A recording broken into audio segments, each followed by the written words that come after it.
ಒಂದು ಧ್ವನಿ ಈಗ ವೇದಿಕೆ ಮೇಲೆ. ಹುಕ್ಕೇರಿ ಅಜ್ಜ ಅವರ ಪಾದ ಕಮಲಿಗಳಿಗೆ ನಮಸ್ಕರಿಸಿ ಈಗ ಹುಕ್ಕೇರಿ ಶ್ರೀಗಳ ಒಂದು ಚಿಕ್ಕದಾದಂತಹ ಧ್ವನಿ ಪ್ರಯತ್ನ ಮೊದಲೇ ಬಾರಿಗೆ ಮಾಡ್ತಾ ಇದ್ದೀನಿ. ನೀವೆಲ್ಲ ಏನು ಇವತ್ತು ಸೇರಿರಿ, ಬಹಳ ಸಂತೋಷ ಆಗತ್ತ. ಈ ರಾಯಭಾಗದ ಜನಪ್ರಿಯ ಶಾಸಕರಾಗಿರುವಂತಹ ದುರ್ಯೋಧನ ಐಹೊಳೆ ಅವರ ಹೆಸರು ಇಡೀ ರಾಜ್ಯಾದ್ಯಂತ ಪಸರಿಸೋ ಹಾಗೆ ಮಾಡಿರುವಂತಹ ಏಕೈಕ ಪುಣ್ಯದ ನೆಲ ಈ ನಾಡಿಗೆ ಕೊಟ್ಟಿರುವಂತಹ ಒಬ್ಬ ಶ್ರೇಷ್ಠವಾದ ನಾಯಕನ ಊರು ಯಾವುದಂದ್ರ ಅದು ನಮ್ಮ ನಿಡಗುಂದಿ ಅಂತ ಹೇಳೋದಕ್ಕೆ ಬಹಳ ಸಂತೋಷ ಆಗತ್ತ. ಅವರ ಕೆಲಸ ಕಾರ್ಯಗಳನ್ನ ನೋಡಿದ ಮೇಲೆ ಅವರ ತಂದೆ ತಾಯಿಯವರು ತಪ್ಪಾಗಿ ದುರ್ಯೋಧನ ಅಂತ ಹೆಸರಿಟ್ಟಾರ. ಆದ್ರ ಅವರ ಕಾರ್ಯ ವೈಖರಿಗಳನ್ನ ನೋಡಿದ್ರ ಧರ್ಮರಾಯ ಅಂತ ಹೆಸರಿಡ್ಬೇಕಿತ್ತು.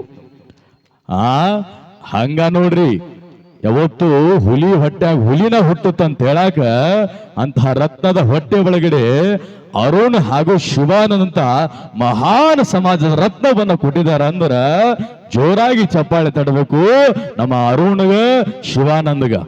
ಎಲ್ಲರಿಗೂ ಒಳ್ಳೇದಾಗಲಿ. ನಮಸ್ಕಾರ. ಜೈ ಗುರು ಶಾಂತ. ಜೋರಾದ ಚಪ್ಪಾಳೆ.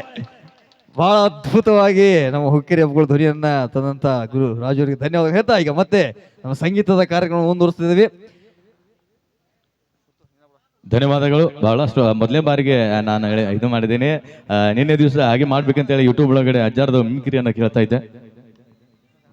ಧನ್ಯವಾದಗಳು. ಈ ಚಿಕ್ಕದಾದಂತಹ ಕಲೆಯನ್ನ ಮೆಚ್ಚಿ ನಾನು ಎಲ್ಲರೂ ರಾಯಭಾಗಕ್ಕೆ ಬಂದ್ಬಿಟ್ರಪ್ಪ ಅಂತಂದ್ರೆ ನನಗೆ ಫಸ್ಟ್ ನೆನಪಾಗೋದು ಕಲಾವಿದರ ಕಣ್ಮಣಿ, ಕಲಾವಿದರನ್ನ ಬಹಳಷ್ಟು ಪ್ರೀತಿ ಗೌರವದಿಂದ ಕಾಣುವಂತ ನನ್ನ ನೆಚ್ಚಿನ ನಾಯಕರಾಗಿರುವಂತಹವರು, ನನ್ನ ಪ್ರೀತಿಯ ಗುರುಗಳು ಸಮಾನರಾಗಿರುವಂತಹ ಅರುಣಣ್ಣ ಐಹೊಳೆ ಅವರಿಗೆ ಧನ್ಯವಾದಗಳು.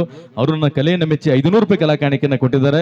ಸದಾಕಾಲ ದೇವರ ಆಶೀರ್ವಾದ ಅನುಗ್ರಹ ಅವ್ರ ಮೇಲೆ, ಅವರ ಕುಟುಂಬದ ಮೇಲೆ ಇರಲಿ ಅಂತ ಹೇಳಿ ನಮ್ಮ ಗಾನಯೋಗಿ ಪಂಡಿತ ಪುಟ್ಟರಾಜ ಕವಿ ಗವಾಗಳಿವರಿಗೆ ನಾನು ಪ್ರಾರ್ಥನೆಯನ್ನು ಮಾಡ್ತೀನಿ ಅಂತ ಹೇಳ್ತಾ ಧನ್ಯವಾದಗಳು ಸರ್. ಧನ್ಯವಾದಗಳು ಸರ್.